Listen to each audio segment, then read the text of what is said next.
Why would the Jedi, just 100 years later, still react with such shock to their return?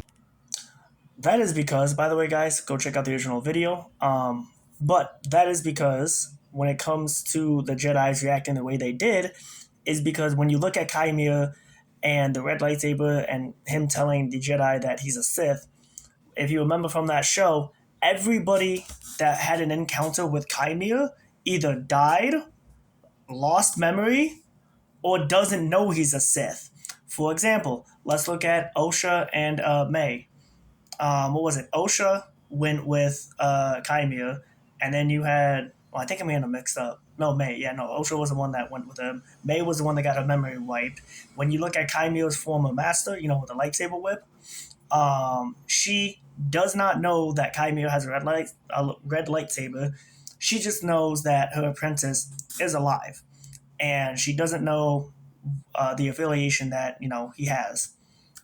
Then when you look at all the other Jedi's that fought Kymir, um, those all died. So they had no way to tell the council about it. When it comes to the Jedi's during that meeting, again, none of the Jedi's saw Kymir that were in the temple, or neither did they see a red lightsaber. They just see a girl who's was trained by someone with the knowledge in the Force. As they put it, a splinter cell or a rogue Jedi or whatever the word they use. But yeah, when it comes to that, that's why the Jedi's reacted the way that they did, because they did not know that the Sith existed, or the ones that did either died or had their memory wiped. Now let's get into another part.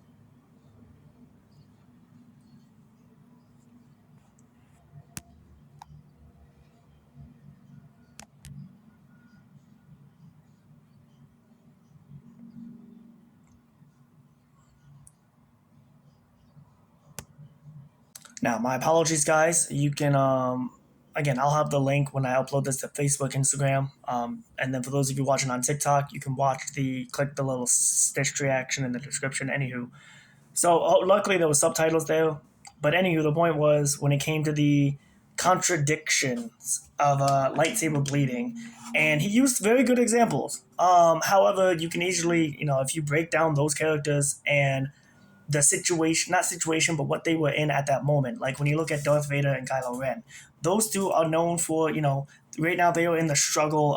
They were in the struggles of like light and dark. They were in that battle, which is why them bleeding the crystal, it took a lot more for them to do it, because they had that struggle of light and dark. They weren't purely dark. Now, when you look at Osha, Osha's bleeding the kyber crystal wasn't contradictory, because as we see, the lightsaber got damaged. The kyber crystal was exposed.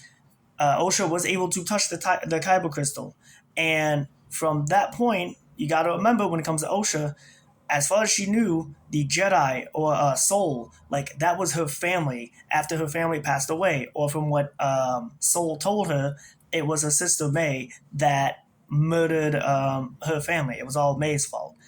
And then when Osha finds out that the people she trusted lied to her, or basically this stuff that just destroyed her trust of the Soul and the Jedi, that trust turned into frustration and anger that she was lied to, which is why she turned all that emotions into the crystal.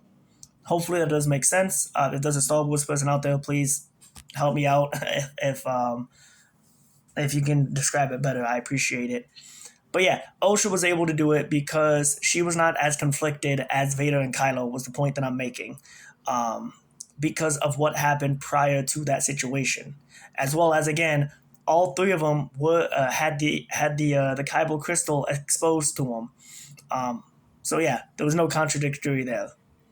Now, don't get me wrong, I do agree with you. The writing with the Acolyte, I do agree with the video that the writing could have been a hell of a lot better.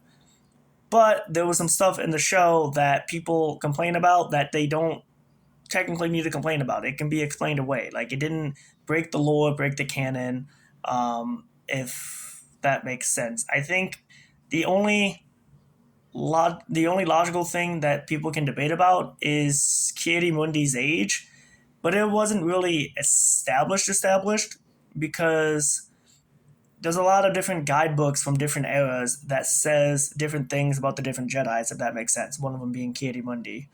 Um, but yeah, guys, let me know what you think in the comments below.